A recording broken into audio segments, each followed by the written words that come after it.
Tremendous here, and I got another book review here for you. This one is called Nameless Bastard. It is volume 1 of a series written by Savion, Drayton. I apologize if I'm messing up that name. It is, according to the back of the book, it is a dark fantasy action horror genre. It was published very recently, about 20 days ago on November 16th, 2022. It is in total 232 pages, but the story itself is about 188. The rest of it is like author's notes. There's about 30 or 40 pages of illustration by Frank Santalo, which is actually not bad. I assume that the cover is also drawn by Frank Santalo. But the story itself is about 188 pages, and it's a new book written by a brand new author, young author, according to the author's note in the back of the book, which I'm gonna make you buy in order to read. And I got a ton to say about this, so let's get started. So for my spoiler-free section of the review, I'm going to try not to give anything away, not too many spoilers. There is a link in the description that leads to this individual's website so that you can buy the book yourself, but I will try not to spill anything too serious, too groundbreaking, but I will mess up a little bit here and there. I apologize in advance. If you don't like that, I totally get it. Please pause the video, click the link in the description, go get a copy of the book, come back, watch the review, and let me know if I nailed it, if I missed it, or if I'm somewhere in between. Love to have a conversation. So the main character in this one is named Simon Oakes, and basically Simon is a half-breed, or at least that's what the author calls him. He's half human and half witch, but witch isn't really a race, it's more of a profession. So I don't know, but I'm rolling with it. It's the author's world, it's the author's story, so I'm going to roll with it. He's half human, half witch, which in this book makes him a half-breed. What does that mean? Basically, he has magic powers, and he uses those powers to basically, he doesn't like the lack of equality between humanity and the supernatural beings in the world. And so he summons a supernatural army to basically kill the god of light. Because Simon believes that the god of light has led humanity astray, forcing them to look down on the other races of the world, the other creatures of the world, and treat them poorly, which has made their lives difficult. So he's decided he's going to kill their god in order to liberate supernatural beings so that everybody can live in kumbaya. It's as off as it sounds. The cover on this one, not bad. Obviously hand-drawn, obviously created by the illustrator. It's not bad. It definitely catches your attention. I don't like how this right there, the face, that's the magic book that Simon finds. It's a Necronomicon. That's what it's called in the book. That's not what I'm calling it. But I don't like how far over the spine goes, like with the little hooks there. It should be more over to the left. It just feels off center. It feels pushed to the right. It feels accidental, amateurish. I think that should shift more over to the right, because as you can see in the corners on the right and on the top right and the bottom right, you can see there's more to this picture. It got cut off. So I think if the whole thing got shifted over to the left a little bit so that the binding was only on the binding and you saw more book and things were more centered, it would look a lot better. As it was, when I first looked at it, I thought it was a mistake. I thought it was a misprint. And after looking at it a little bit more, I realized, no, this was intentional, and I don't like that at all. It bothers me, and my OCD isn't that bad. Somebody whose OCD is a little bit more intense, yeah, they're going to put this book down and go scrub their eyes. Editing. Editing is atrocious in this book. I'm not trying to be cruel. I'm not trying to be mean. I'm trying to be honest. The author seems like a very nice individual. They sent me a paper copy of their book, a very nice note, a handful of stickers. Really liked that. Thought that was great. But this whole channel is built on integrity. It's not going to change my review. It's not going to change what I'm going to point out. It does not come from a bad place. I'm trying to help. And the number one issue, the most horrendous issue with this book, is the editing. Misspelled words, punctuation, run-on sentences, formatting. Every grammatical writing error you could make is in this book, and it's in there often. It's really bad, really bad, and this book desperately needs an editor, and a proofreader and all that stuff, because it was difficult to get through it. I'll be perfectly honest with you. If it wasn't for me being on task to give a review of this book, I would have put it down after 20 pages. That's how bad the editing is in this book. It needs a lot of work. The story flow, because of that, is ruined. It's very difficult to follow the story. The author shifts perspectives, sometimes in the same paragraph. I had to reread a lot of it in order to figure out what he was talking about, whose perspective I was talking from, what was going on. Sometimes you'll be in one person's perspective, and they'll be walking away, and you'll be in a different location, and then the author goes back without any transitions whatsoever, and you're in somebody's perspective from where they just walked away from, and it's dizzying. It's so jarring. It throws you completely out of the story, out of any flow you might have had, and it's atrocious. It really needs a lot of work, and therefore the feel of this book is bad. Just the way it's written, the way it's thrown together, the editing, the grammatical mistakes, like there's more commas than periods in this book. And the problem is, when I see a comma, and I'm sure a lot of people are like that, when you see it, you're trained to pause in your reading because there's supposed to be a slight pause there. And the problem is there's pauses everywhere. You see what I did there? That's it. It's like, what's going on? Why is that happening? It screws up the whole flow, and it ruins the feel. And no, I was not having a stroke there. I was trying to make a point. So yeah, like I said, I'm not trying to be a jerk here. I'm trying to be as honest as I possibly can. My intent is to help. The pros for this book is the artwork is a really neat touch. I love to see visual aids and stories, and the illustrator that this author has is pretty good, pretty good.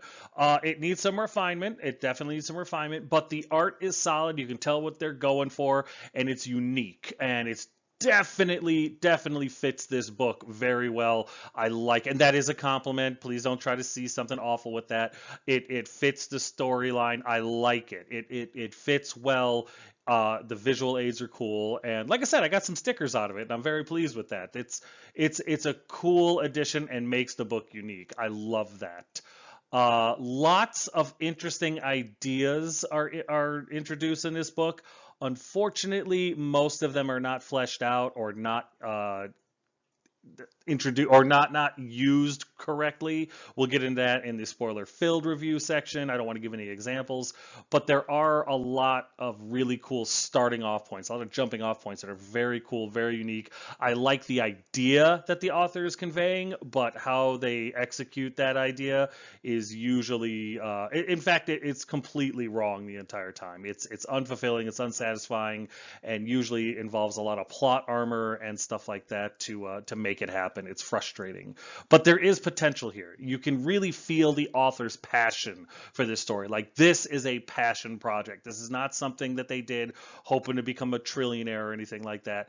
There's passion in this. You can see it in the author's notes. You can see it in the illustrations. You can see it in the prologue. All that stuff. It's very cool, and I respect that. I like that a lot. There's a ton of potential in this book. It has not been realized yet.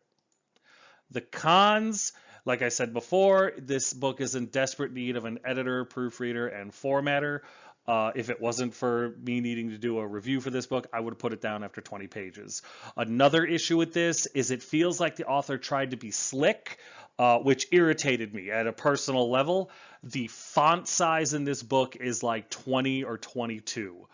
14 is as big as you want to go unless you're doing the large print scale on like Amazon or something like that. This book isn't on Amazon. It was published through their own little company, which is awesome, but it feels like they made the font bigger to increase their page count.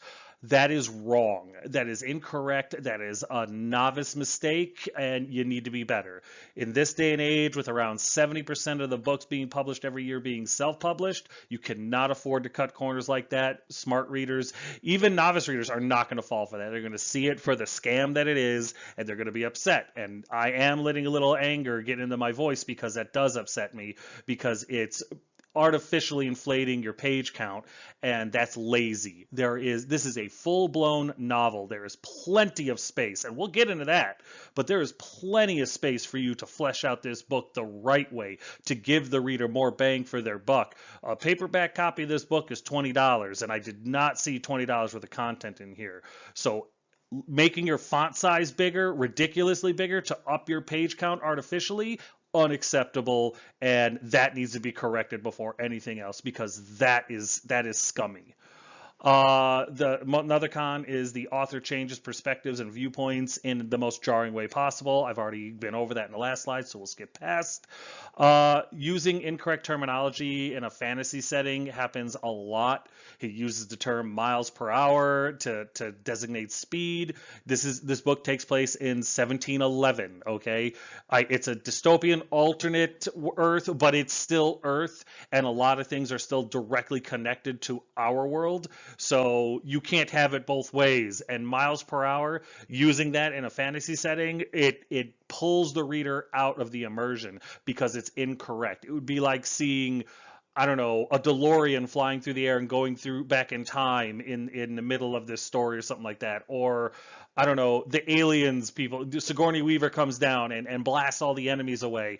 It's the wrong genre. It does not fit in this story, and it's wrong. Getting faced, that is a current term. That is a modern day term. That was not something they were saying in 1711. They literally call someone liberal in 1923. The book kind of jumps forward. It's 1923, and they kind of bring up liberal, which I've been over once before. Do not bring real-world politics into your fantasy. This is escapism. If you want to talk real-world politics, write nonfiction to your heart's content. But to bring real-world politics into a fantasy setting without any reason other than to voice your political opinion is wrong. I understand that this is the author's story and they're allowed to voice whatever they want. And as the reader, as the customer, I am allowed to tell you that you're wrong. Okay? It's up to you to figure it out. But trust me, as an author, you don't want to alienate half your readers by basically calling someone a liberal. And it's only used once. I will give that credit there. It's only used that one time, but it's unacceptable. And it's periodically incorrect. The first thing of liberal didn't even come out until like the 1948, 1960s. That's when that term was even coined or even considered associated with one of the political sides. And I'm not left, I'm not right, I'm not liberal, conservative, or any of those things. I don't care about that. But to put that in your fantasy setting alienates half your readers instantly. And there's no reason for it. This did not add to the book. This didn't improve the story. This didn't do anything but show your own biases, which is unacceptable. You want to write about real world politics, write nonfiction. Keep it out of fiction. And he also refers to things in 1711 as a dime bag size thing. It's like, what? Use the terminology correct for your genre and your time period. And if you're going to go outside of that, you need to explain why your character would know that. I understand you as the author knows that, but the character in 1711 does not know what a dime bag is or getting faced. You gotta watch over that. You gotta make sure that when you're hundreds of years in the past, you don't let current slang and terminology into your story. It throws everything off, and it just destroys the immersion. There are a ton of plot armor things that happen that just save this character from ridiculous things, and the plot holes are a mile wide. It's really, really bad. The premise for why they're doing all this is immediately forgotten and discarded. The rules to magic are painstakingly written out, which I thought was really well done. And then literally on the next page, they are discarded and forgotten about for the rest of the book. That is insultingly bad. Simon turns out to 100% be the bad guy. And in fairness, I put this in the cons because I don't know for sure that that's not the intent. Nothing in the book lets me think that, but the way it's going, it's either Simon is an unintentional bad guy, or that the author is intending to paint in this light, or they just lost the narrative so badly that yeah, Simon is the unintentional bad guy and it was not the author's design. I'm kind of leaning more towards that, but I'll get into it in the spoiler filled section. Simon is the absolute worst and gets a ton of people killed for very, very selfish reasons. The dialogue is painfully bad. It's almost like they don't speak English. It's real stilted. Nobody talks that way. Simon talks to himself. Also, in quotation marks, are words like cough, cough, ack, cough. It's almost like you're reading a comic book, but there's no graphics. Like all the illustrations are at the very end of the book, kind of like a artwork compendium or something, compendium, whatever, like an added on artwork section. It's not in this story or anything like that, so it's not a graphic novel. It's not a comic book. It's a novel, and the dialogue is just really, really bad. Uh, the action sequences, some of them are good, but most of them are really, really bad, like 1950s corny bad. It At one point he fights some trolls and they come at him one at a time, and when they could take him, instead of taking him, they talk trash. They let Simon walk away, like the main bad guys in the middle of a fight will let Simon just walk away because he entertains them. A wolf is about to kill him, but doesn't because he smells kind of like a witch. I mean, that's as bad as Batman be not killing Superman because he says Martha. I mean, it's super bad. A lot of the action sequence need a lot of work. But one of the biggest cons that really kind of irritated me was Simon has a sawed-off shotgun in 1711, and not like a double-barreled musket that's been covered or cut off, or a blunderbuss or anything like that. A no kidding 1900 sawed-off shotgun. It's very difficult to suspend my disbelief when the ridiculousness is this off the charts. So unfortunately, I hate to do this, but due to all that, this book is a half star out of 5. And I could recap on why all that is. This book needs a lot of work. This is a good start, but this is a first draft. Number one, unforgivable. You need an editor, proofreader, and formatter. Really, really bad. I would also highly suggest beta readers so that they could tell you what I'm telling you before this gets out there. I hate to be harsh. I'm really trying not to be, but in 2022, around 70% of all published books for the year are self-published. The day of amateur cutting corners, inflating your font size to artificially increase your page count, things like that, all those garbage tricks of the trade are unacceptable. You need to have a professional product that you put out there for purchase from a customer, or you will be left in the dirt. And honestly, that's where you belong if that's the way you want to do it.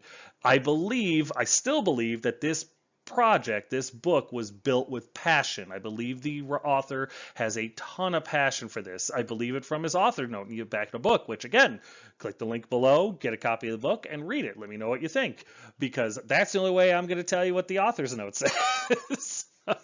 But I believe they want to do well. I believe that they want this book to be as incredible as it can be, but it's not there yet. They cut a lot of corners. They skipped a lot of things. Could be ignorance, could be laziness, could be a combination. I don't know. But please, if you do nothing else, this did not come from me from some superiority complex or me just feeling like punching down or anything like that. I'm trying to help by pointing out the flaws in the story. Please, please address these, rewrite the book, put out a new version of it. And this book could be really, really good. There's a ton of potential in there. It's just not able to be realized due to just a lot of the mistakes, a lot of inadequacies. And I hope the author takes this to heart. All right, so here's the spoiler-filled side. So the story starts off. It's I don't know, about 18 years before 1711, so it's like 1693, 1694, somewhere, whatever it is.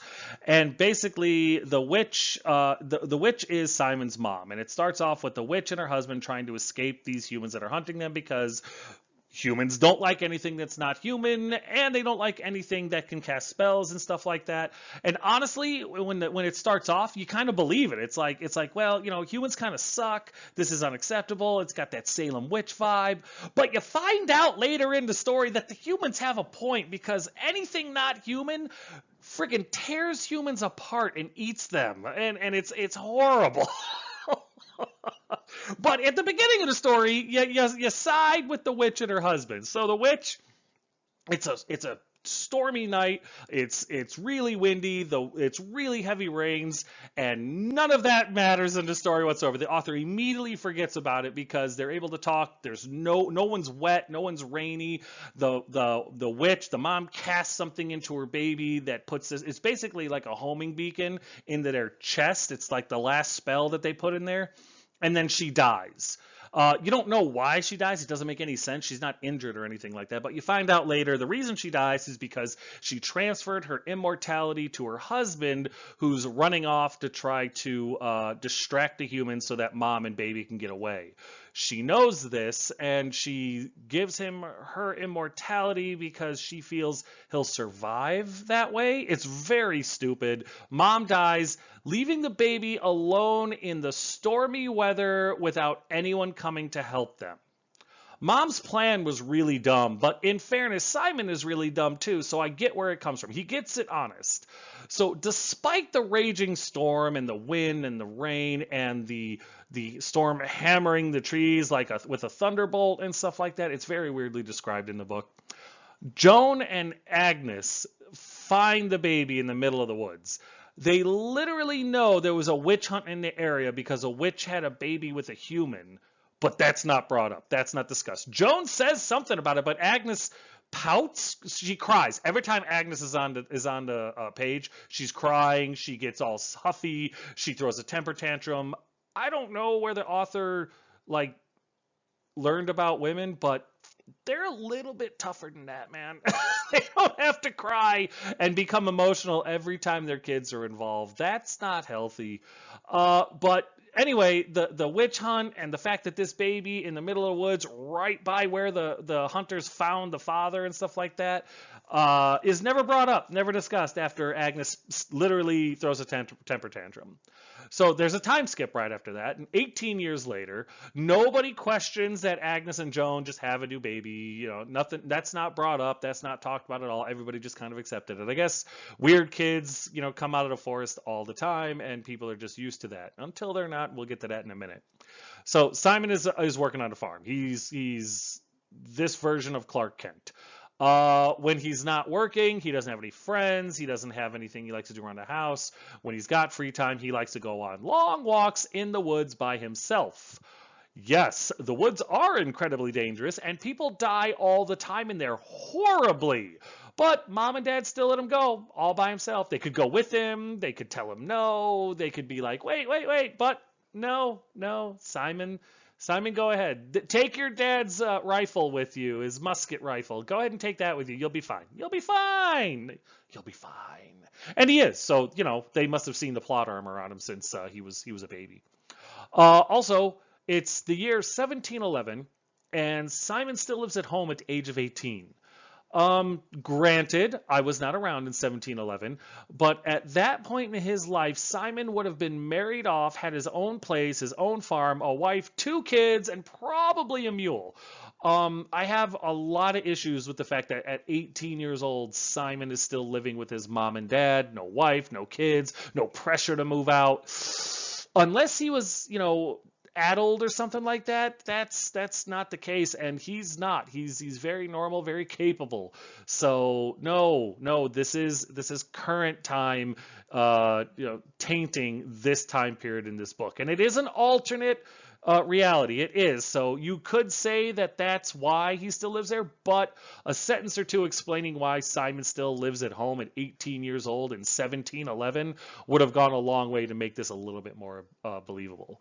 Also, just so everyone's well aware, Simon not only is well aware of human prejudice, he shares in them. He throws rocks at elves, anything that's not human, he basically wants to F off, and he's racist towards them. Big time. So keep that in mind for just a second. So he finishes his chores for the day and he tells his mom, hey, I'm going for a walk. And mom's like, yeah, go for it. No problem at all. Because he feels compelled. He feels drawn into the forest by this presence. His intuition is what he thinks of it as. And what it is his mom's homing beacon that she put into him before she died when he was a baby. He literally has to walk less than an hour to find his mom's old house from where his current home is. 18 years of wandering around in the forest. And it's not because of magic. It wasn't hidden by some Wakanda shield or anything like that. It was just there, and he was drawn to it. It was less than an hour's walk from his house. How nobody found this place in 18 years, even him, considering how much he likes to wander around and how often he's able to do it with no chaperone, blows my mind. The suspension of disbelief is impossible in this situation. I mean, a Wakanda shield, some sort of cloaking device, some sort of, he runs into a barrier or something turns him around, and then he focuses on that intuition and it lets him pass after all this time. Would have made a lot more sense than, yeah, he walked for 30 minutes and found it. It's right by his house. Super convenient. But that's plot device things for you right there. Plot armor helping Simon out like he's Rey friggin' Skywalker. Anyway, nothing is disturbed in the house. Nobody has found it. Everything is okay. It's a little, run down after 18 years. I guess anything would be. But no, not in bad shape. It's not collapsed. And everything that mom and dad left there is still there and in pristine condition. Simon literally finds the Necronomicon. That's what it's called in the book. That's what it is right there on the cover. The Necronomicon. Yep. The book wakes up, looks at him. It's a book. It's a book with eyes and a mouth that's talking to him. This kid has never been exposed to anything like that. He freaks out at first, but then the book tells him he's the son of a witch, he can use magic, and that Joan and Agnes aren't his real parents. And Simon believes him without question. Without question. He just knows it to be true. I'm sorry, if I'm walking around in the woods, I don't care how old I am, I've never been that stupid. If an inanimate object suddenly starts talking to me and telling me that I'm a witch, I can use magic, and that Joan and Agnes aren't my real, or that my parents aren't my real parents, yeah, you're gonna have to prove that. I'm going to need more than your words, strange, creepy, evil book. Obviously evil book. But Simon's a bit of a moron. He gets it honestly from his mom and believes the book without question. And to take it a step further, swears a blood oath of fealty to the book, cuts himself with a dull knife. It's a little weird that there's a dull knife just sitting around here, but okay, sure. He finds that no problem and cuts himself and drains his blood into the mouth of the book, which gobbles it up. And then that injury just instantly heals because it's never brought up again. And he's talking the book a little bit, and there's a commotion outside, which draws his attention. So what do people do when they hear a commotion? It sounds like someone's being killed outside. You go check it out. You don't hide. You don't try to get away from the source of intense violence. You go look at it because, like I said, Simon's a bit of a moron. Grabs the book, grabs his rifle, heads outside, and what does he see? A massive, literally moose-sized wolf. Honestly, when you find out who this wolf really is, it's really small. Like the size is way off for the legend. But there's this wolf there, and it turns around, starts growling at him, and Simon pulls the musket, scared to death, fires, misses by a country mile. The wolf was 5 feet away from him when he missed, by the way. And was like, oh my God, I'm going to die. And yes, he should have. The wolf lunges at him like he's going to attack and then stops mid-lunge, lands on his back feet, leaves Simon unharmed, because even though he just shot a rifle at his head from 5 feet away and missed because he's incompetent as hell, the wolf says he's not going to kill him and instantly befriends him because he sort of smells like a witch. Yeah. Simon did everything here but say Martha. That makes no sense. That is one of the stupidest things to happen in the book. This wolf, who is literally on the hunt, he's hunting trolls to eat. He's hungry. He literally says that he's starving and wants to eat. Does not kill the easy meal that just tried to kill him because he smells kind of like a witch. Wonder what else Simon could do before the wolf would actually harm him, because that plot armor can only be so thick. This disgusted me. There was a trillion better ways to introduce this wolf as a character into the story that didn't involve attempted murder and the Martha complex. You kind of smell like a witch. I'll leave you alone. What? What? So anyway, they go do karate in the garage and go kill a couple of trolls. Yeah. It goes from I can barely shoot this wolf to murking trolls like it's all I've done my entire life. So after they're done killing the trolls, 4 of them to be precise, and the wolf is eaten, Simon's like, oh, that's disgusting. And the wolf says something along the lines of, what else am I supposed to do? I have to eat, and it's not like the humans will feed me or let me into their town, because humans are awful and they don't let us ever, they don't let us take care, or they don't take care of us. All supernatural beings are ostracized by humanity because they're taken care of by their God and we're not. Humanity sucks. They've made us this.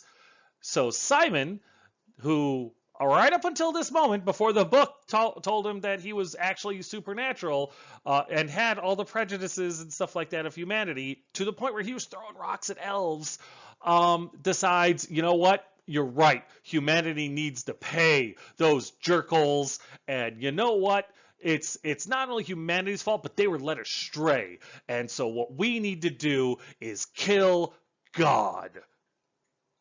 Yeah, I'm not making that up. I'm not exaggerating or anything.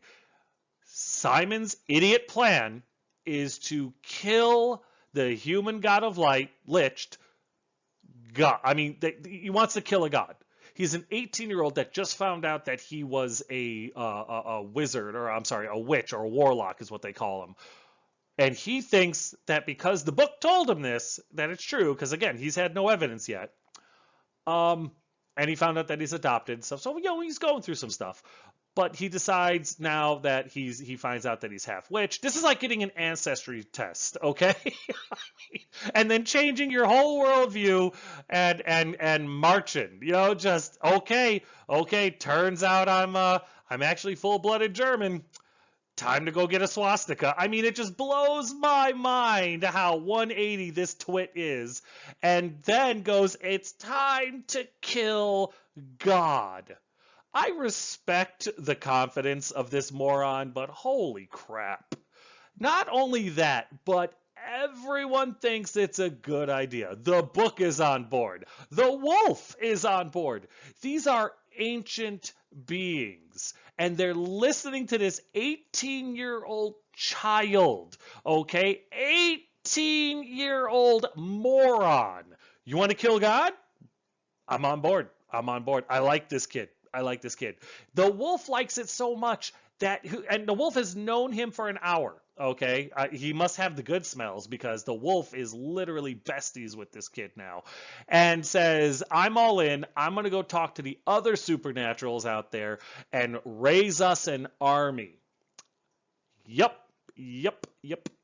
They form a plan to take out the seraphim, which are the 4 pillars of God or whatever, and if all 4 of them die, then God's, I don't know, his kingdom will fall. The problem is it would probably fall on them. That sounds like it would be painful, but whatever. I'm sure plot armor will save it. So yeah, the wolf goes off and says, give me a month. I'll raise an army for you. And Simon's like, cool, I'll go train with the book for a month, and by the time you get back, we'll be ready to kill God. And they're like, ready, break. And the wolf goes off, and Simon and the book go frolicking into the forest to become God killers. So then the rules of magic are explained to Simon. And then the next page, literally it's, you have to channel the force of magic through your soul. And so but you have to be careful, because if you do too much, you could warp yourself, you could hurt yourself, you could kill yourself, because you're fucking with your soul, and that's dangerous. Makes total sense. I kind of like that. Then you have to say the ancient words of magic. It's like a whole new language, and I like that. It makes a lot of sense. You have to do the hand gestures. I like that. It makes sense. This is stuff I can get behind. I like where you're going with this. It does occur to me that his mom didn't need to do any of that when she put the homing beacon into his chest, but maybe it's like the Harry Potter thing, she was saying the words in her head or something. No big deal. Literally the next page, the book is trying to get Simon to cast magic. He does everything. It does not work. So the book tries something without using any of the rules he just described. It works, and now Simon is literally Rey Skywalker. He doesn't need to cast magic. He is one with the magic, and the magic is one with him. It just works whenever he wants it, and it doesn't matter. There's no repercussions. Everything works great. Simon is Rey Skywalker. All the rules, the greatest part of this book so far, is trashed one page after they're introduced, and it infuriated me. And then, after finding out that he's a natural because he punches trees and knocks them down with his super strength and magical ability, because that's what magic is in this book. It's a cloaking device it's an ultra thin layer that goes over him that's stronger than any armor, quite literally, and it gives him incredible strength to punch out trees, literal trees. He knocks them down with punches. Oh yeah, by the way, he knows really well how to fight. The farmer's kid, who's been bullied his whole life, is a scrawny little dude that has no friends and no social life and no positive interaction with humanity. He's literally Mike Tyson after he gets his magic. Like I said, Rey Skywalker. Also, after his amazing 2-hour training session where he masters the magic, the book tells him that they need to go and gather 4 things to make him a legendary weapon so that he can kill God. You're going to love this. The 4 things required are wood, iron, obsidian, and gold. Remember that. We'll get back to that in a minute. Simon goes home, or goes back to his biological mom's hut to collect her potions. The book tells him, oh, by the way, witches are also alchemists. So your mom has a bunch of potions, a cookbook, and a bunch of regions and stuff like that, a bunch of ingredients that you're going to need so that you can do it too, because, you have to be a witch in order to mix stuff. So he goes there, and of course she's got all these potions. They're pristine, they're in wonderful condition, they're still potent, almost 20 years on the shelf in unconditioned environments, exposed to the elements that nobody somehow just wandered over to. And yeah, no problem. I mean, literally minutes after he got there, a wolf and some trolls ran past it. So it's not like it couldn't be gotten to or anything like that. But yeah, 18 years, nobody walked through this place. So the potions were never found. All this incredibly valuable stuff was never found. And yeah, wait till you see what the potions do too, because it's a little ridiculous. So he goes and he collects all this stuff, no problem. And then he goes back to his adoptive parents' house so that he can study the book, learn potion making, and start becoming the god killer he was born to be. Once like a day goes past, his parents are like, where have you been? And he's like, I'm good. Why are you bruised? I fell. Oh, be more careful. Love you. Leaves a note on his bed to let his adoptive parents know that he has to run an errand and he'll be back. Please don't worry. He goes to collect the 4 required materials: wood, iron, obsidian, and gold. I was looking forward to this. I'm like, cool. Wood and iron don't seem that hard, but obsidian and gold, that seems a little bit more interesting. The author even says that in the book. The character's like, yeah, where am I supposed to get obsidian and gold? That's going to be a pain. And the book's like, haha, aren't you glad to have a person like me to show you how to do that? And that's all the explanation you get, because the author skips 3 weeks ahead and yada yada yada's the gathering of the materials. You get a synopsis of what happened. The wood he got from the trees he knocked down through training. The iron he took from old farming tools on his farm. The obsidian he gets from trading to a mole for beating up some boulders. Literally, that's what happens. Also, you don't find this out until later when the plot requires it, but the mole also gave him some sleeping dust. Yeah, date rape dust. You throw it in someone's face and they're instantly unconscious. Yeah, way to go, Mr. Mole. Thanks for inventing rohypnol. That's awesome. And the gold, this is the best part. The gold he gets by sneaking into a dragon's lair and stealing it.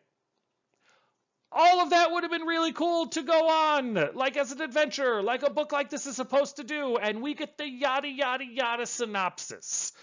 Oh, ooh, that is a huge, huge storytelling mistake.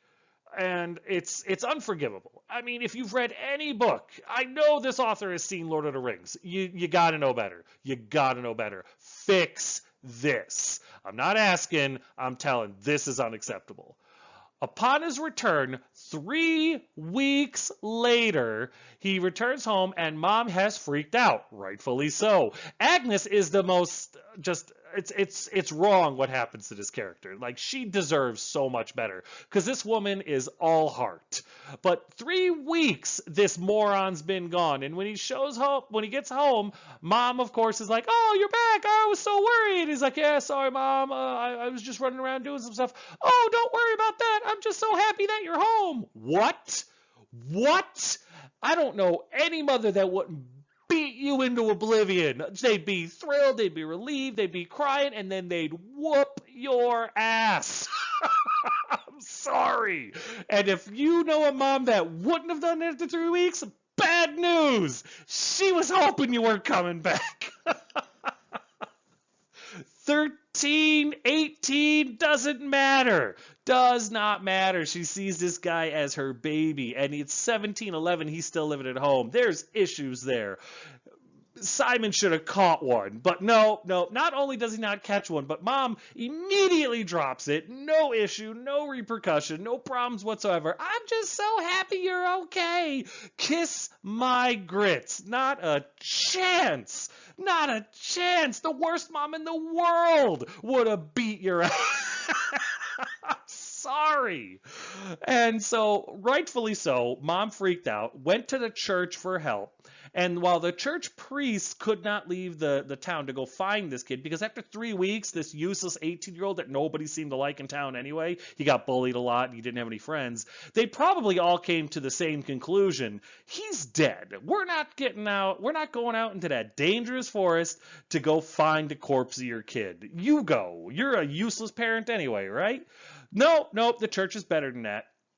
So they call for somebody to come check them out, and they literally send a bishop to find this 3-week lost farmer kid. No chance that would happen. You are not getting the chief of police to come check out your, lost 3-week farmer kid's son.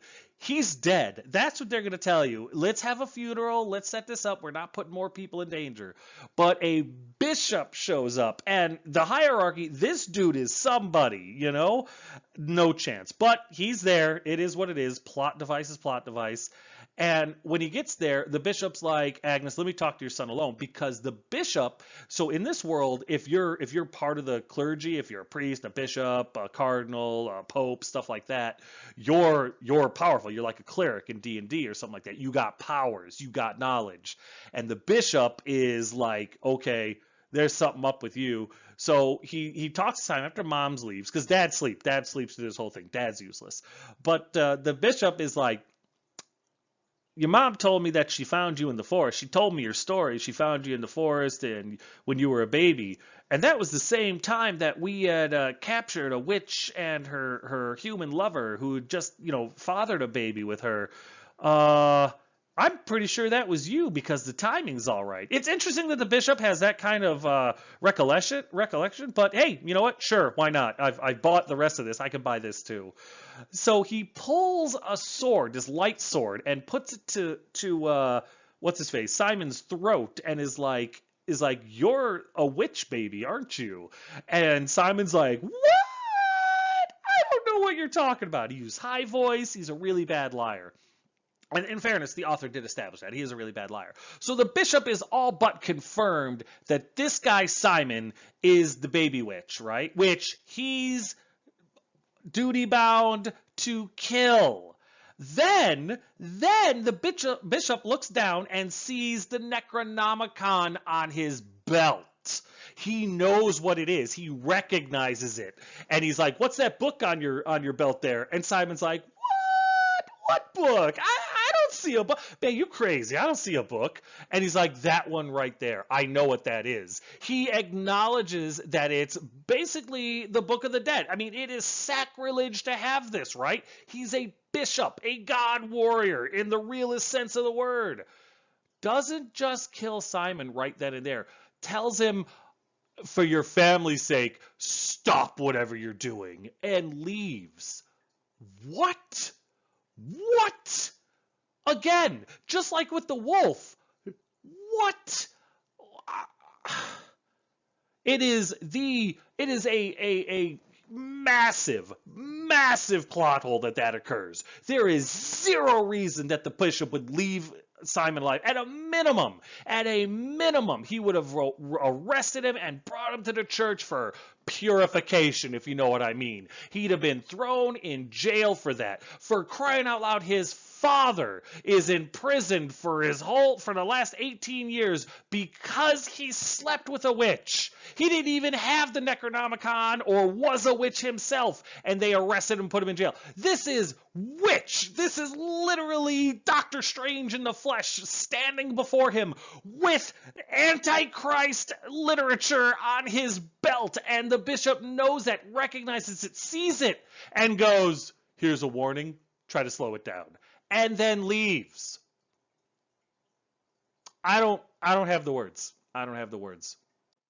Does Simon take the warning into account? Does Simon rethink his ways? Does he hesitate at all? Does he think, well, maybe this has gone too far? Nope. Simon gets righteous and is ready to kill everyone in the church, in the town, in the godhood, everyone, because he doesn't get to talk to me like that. He know who I am. My mommy was a witch. And yeah. So he goes and takes a literal couple-hour stroll back into the woods. Again, these woods are plot devices for everything. Takes a couple-hour stroll into the woods and finds the dwarven town. It is literally 2 hours away from the human town, and nobody knows it's there. I don't think anybody goes in the woods. And if they do, I mean, only Simon ever comes back. No wonder nobody wants to hang out with him. He's the woods kid. He's the only one that comes out alive. Everybody else that goes in the wood dies a horrible death. But Simon, he's been walking around those since he was like 10, and he always comes back, and his parents always look so disappointed. But yeah, he's I think maybe just the whole town is scared of him, like maybe his eyes glow or something, but this is super weird. So he gets to the dwarven town, and it's super weird the way it's described, because Simon, I think he's no bigger than 6 foot. It never really tells you how tall he is, but I'm going to go ahead and assume he's 6 feet tall, because that would be normal. You don't get any indication that he's anything but lanky, white, and kind of weird. But the dwarves are talked about like he just walked into a Smurf village. He's worried about stepping on someone and killing them, or destroying one of their little buildings or something. And then he gets to the hut where the dwarf is that he's trying to find, and it's 5 feet tall, and he treats it like it's I don't know, like doll furniture or whatever. It's like, how big are you, Simon? Are you like 15 feet tall and 8 feet wide? I'm confused, because you're describing this whole town like it's a Smurf village, and yet you tell me that the hut is 5 feet tall. I mean, yeah, it'd be a little short for us, but that sounds about right for dwarves. Why are you acting like you could possibly step on a 5 foot tall hut and destroy it? What did you eat while you were in the woods? Like, are you tripping? Did you eat some mushrooms? Simon, come on, man. Come on. What's the book doing to you, Simon? He was drinking his mom's potions, the unlabeled ones. You know what I'm talking about. But anyway, so he gets there. He finds the dwarf that he wants. And the dwarf, who doesn't know who this kid is or anything like that, he does know the Necronomicon book. Because apparently, even though it's an inanimate object, this sucker gets around. And he tells the dwarf, you're going to build a utility belt for Simon, basically the belt of plot device, and a weapon using these 4 items. Remember, wood, iron, obsidian, gold. And the dwarf agrees, because the book says if he does it, he'll leave him alone for 100 years. So he makes the belt, and then he also makes him a sawed-off shotgun. It's the year 1711. Granted, it's a fantasy world. There's a lot of crazy stuff going on. There's muskets, so yes, I have no problem with black powder being a real thing. But using wood, iron, obsidian, and gold, None of those materials are strong enough to handle the combustion of a shotgun. But I digress. I digress. Um, yeah, that's it. He makes him a sawed-off shotgun. How much ammo does he have? You know what? Screw you. He doesn't need ammo. He's friggin' Simon, plot device warrior of the gods. Yeah, sawed-off shotgun made out of those four materials. Ammo, replacement ammo, anything like that? Nope. Nope, don't talk to me about that because it doesn't matter. This shotgun just generates its own ammo and however it works. Ridiculous. So anyway, it's been about a month now. Simon's back. He's got his weapons. He's got his armor. He's got his plot device hooks. All that good stuff. And he's supposed to meet with the wolf right after the dwarf thing. And he says, tomorrow we need to go. Well, the book gives a bunch of timestamps and dates in there. 2 days later, Simon shows up to the meeting, but it's cool. It's cool. He's a day late, but you know what? It doesn't matter because the wolf seemed to know that he was going to be late, or they just sat there for a day waiting for, baby Jesus to show up to lead them to the promised land. And they get there. It's not mentioned that he's late or anything like that. It was just another plot hole, just big mistake by the author. And the wolf is there, and he's got all these ancient immortal beings there to meet an 18-year-old child human that is half witch. That's the only thing that makes him unique. I want you to understand that. He is a 18-year-old half witch who's only known he's a witch for about a month, okay? He has no power, he's got no infamy, he's got no fame, nothing. They don't even know his name. But Wolfie shows up and says, 18-year-old witch wants to kill a god. You in? And they're like, hell yeah, I'm in. Put my life in danger for an 18-year-old I've never met? Let's do it. These are ancient, immortal beings. Fairies, sirens, vampires, trolls, orcs, ogres, centaurs, literal Fenrir. I mean, that's the name of the wolf, Fenrir. Right. The Norse god guy that's going to end everything, who's besties with Simon because he smells good. No one has an issue with this. Nobody has a problem with an 18-year-old saying he wants to kill a god. This petulant, spoiled brat needs a spanking, maybe even a butt whooping. But no, they're going to follow this nobody that has not proven himself to any of these ancient beings into war with God. And want to know what he promises them? Equality and glamour potions that will allow them to interact and intermingle with humanity. That's their reward. You know that species that hates you and you hate them? I've got a potion I can give you that will give you a temporary physical change to make you look like humans so that you can hang out with them for a little while. That is the reward. That is the promise that they all are willing to kill a god for. I've never seen a more ridiculous plot hook than that. The premise is so far-fetched. It's painful. Are you kidding me? Vampires agreeing with that would literally be like you agreeing with a baby sheep to go to war. Because that's what vampires would see humans as. Sheep. Cattle, livestock, and you're going to look at a baby sheep, because vampires are hundreds of years old, thousands of years old. They would look at this kid, rip him apart, and go, not much of a savior, and move on. Maybe they would just take the group, because, hey, everyone's there anyway. Hey, I killed the savior. Let's go kill this human's village at the very minimum. We can get rid of some of these humans. Spoiler alert, it's coming. But no, the vampires give him a little bit of shit, a little bit of a bullying. He stands up to them by saying, nobody controls me, and Fenrir the wolf tackles the other vampire. And they go, I like this one. Shut up. No, they don't. They'd have tore him to pieces and fed him like he was a spread at a fancy party or something like that. No chance at all.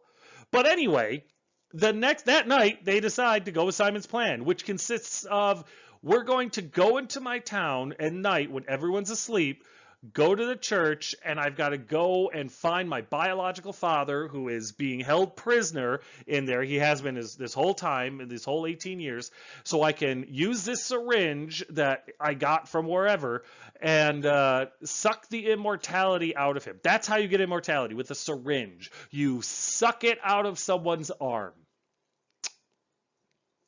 Yep. So that's the plan. And then he'll inject himself with his biological father's immortality and become immortal himself. How is that useful? Because immortality in this world means invincibility as well. Yeah.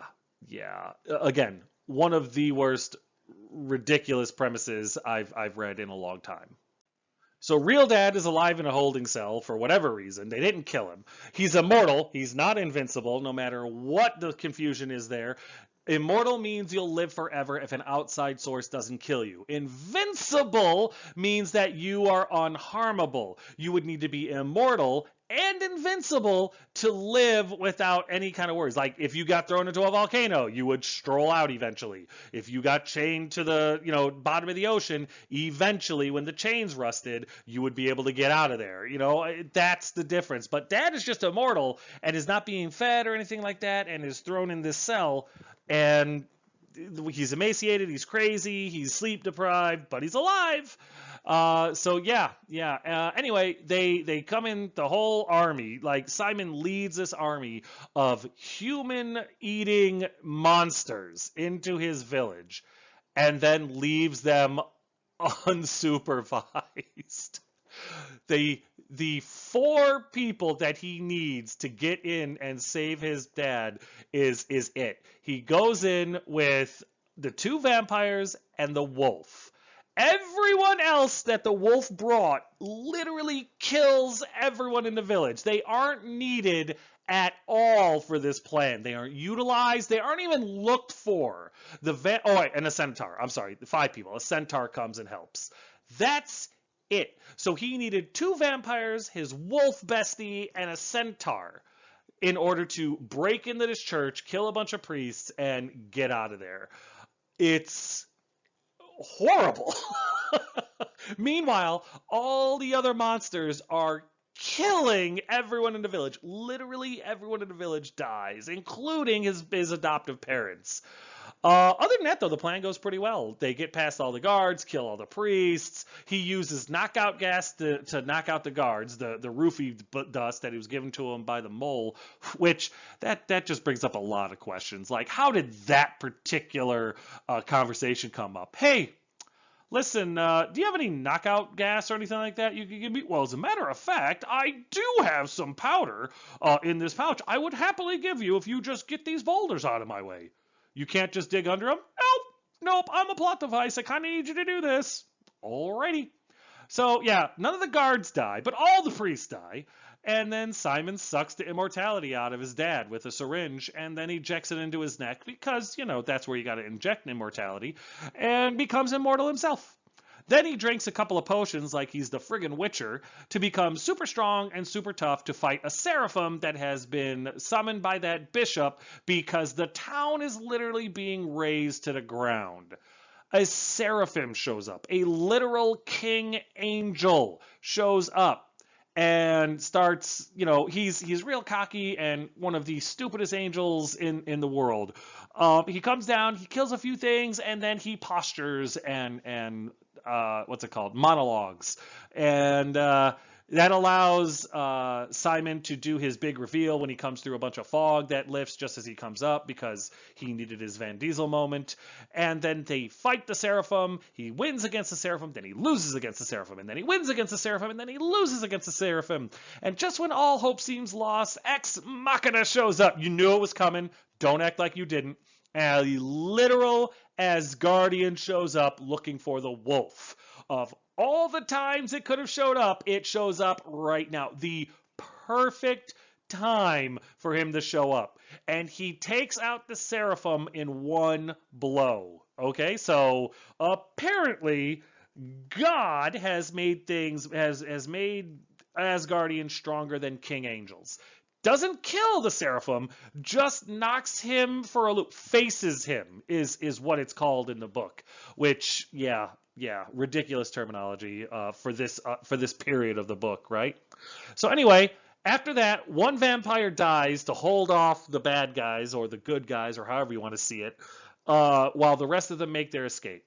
So only one named vampire dies. Everyone else lives except for the fodder monsters. I'm sure they all get killed because a bunch of angels show up and stuff. It's really a convoluted fight. It's pathetic. It should have been epic. It had like Avengers level epicness potential, but it was executed about as poorly as it could possibly have been executed, and it was super disappointing. After that, they escape into the forest, and for some reason, angels and gods and all the other people can't find anyone if you're sort of away in a forest and the leaves cover you. Yeah. So there's a time skip to 1923. 212 years later. Huge gap of time where there's so much potential for interactions with famous people, historical legends, World War I, World War II. Well, I guess that's coming up, but there's, how America came about and all that stuff. So much stuff to explore. And it is yada, yada, yada. 212 years. And basically, Simon has done nothing. He's living in New York now, and New York is 1923's, hopping, I guess. The human god is alive and well, and there's been no change for the monsters. I mean, they're still around, but it's more like Shadowrunner world than anything else, but the monsters are all still kind of hidden. He's living in a tiny apartment above a club, making potions for a leprechaun who's an Irish mob boss that sells them to supernatural beings so that they can look like humans. So he did make good on his promise, but instead of just giving it away as he did promise, he's selling it to a leprechaun mob boss who sells it to the supernatural beings underground. I guess they didn't kill God, so he didn't really have to, pony up with his freebies, but he is still making the potions, and that's what his life is now. He makes potions in a shitty little apartment above a club that caters to the supernatural beings. He talks to the leprechaun mob bosses, clearly just setting up for Volume 2, with no resolution to Volume 1 whatsoever. Not even close. None of it makes any sense, and with a 212-year gap in between the books, that's ridiculous. I mean, there is so much that should have happened in that time frame. That's Volume 2, 3, and 4 right there in that time frame, and they just yada, yada, yada it. How did Simon get here? What was he doing in the whole time? I mean, what a ridiculous waste. And but him and the leprechaun boss are buddies. They're like besties. I guess he replaced the wolf. I don't know. The vampire is still alive. The centaur is still walking around somewhere. So that's cool. They're immortal too, apparently. And yeah, I mean, I know the vampire is, but the centaur, that was shocking. But yeah, apparently all of his friends are immortal. The leprechaun mob boss is buddy with him. They set up for Volume 2 because the 10 Commandments protocol is coming down from the chief of police in order to try to crack down on supernaturals, which is weird. You don't know what it is. Nobody knows what it is. But in thanks, the leprechaun gives Simon a gold coin. And what the gold coin does, it gives him good fortune before it crumbles into dust. Like great fortune, like win the lottery twice on the same ticket kind of fortune. But you don't have a clue when it's going to happen, and when it does, it just does. So you have no idea. Like, what a weird plot device, isn't it? Like foreshadowing of Ex Machina, and that's where it ends. There is a really cool part at the end of the book with the illustrations from the illustrator and stuff like that, which is pretty cool. And there's an afterword with from the author that's really nice, stuff like that. But for the most part, that's the story, and it needs a ton of work. So after all that, I hope you can understand why I have to give this book a half star out of 5. Between the editing, formatting, punctuation, grammatical errors, the plot holes, the indecisions, the yada, yada, yada, just the literal 45 minutes of critiquing I just did. Please understand, I am frustrated. I think that's very obvious, but it's because I expect more. I demand more from self-published authors. This book is a great start to a first draft. It is not a complete product. It is not ready for prime time, and it needs a ton of work before anyone else gets a hold of it in a consumer fashion, like at that kind of in that kind of way, because I'm going to have trouble believing that anyone else is going to read this book and give it anything higher than a 2-star, because it's not there. It's no higher than that. It needs so much work. This is a rough draft. This is a starting draft. It needs to be proofread. It needs to be edited. It needs to be fixed. It needs to be go through rewrites. It needs a ton of work. This never should have seen consumers. This never should have been put up for sale because it is not ready. I'm not trying to be a scumbag. This is not a superiority complex. I want this book to be better. I want this to be the best possible product that it could be because I believe it deserves it. It's just the author and his team need to do a lot more work to get it there. And I hate to be the one to say it like this, but I am proud that I get to say it. Hopefully it helps. And if you're still here after over an hour, I apologize, but I do try to be thorough. I really do appreciate you taking the time to listen to all this. I hope it helped. Again, like I like to say, this is one guy's opinion. It does not mean that I'm right. It just means that's the way I feel. Please click the link in the description below, get a copy of the book, read it yourself, come back and let me know if you agree, disagree, or anything in between. I would love to have a conversation from this. And like I've said before, this does come from a good place. I am trying to help, but I cannot sugarcoat my reviews because it needs to be emotional. It needs to hit you right in the heartstrings because that's how you affect change. I'm not trying to bully. I'm not trying to hurt feelings. I'm not trying to ostracize or discourage. I'm trying to help, and I'm trying to do it as blunt and honest as I can. Hopefully this does that, and hopefully it makes this author improve their writing exponentially. But that's going to do it for this one. As always, if you have any questions, comments, concerns, or complaints, feel free to put them in the comment section below, and I will get back to you as soon as I can. And as always, thanks.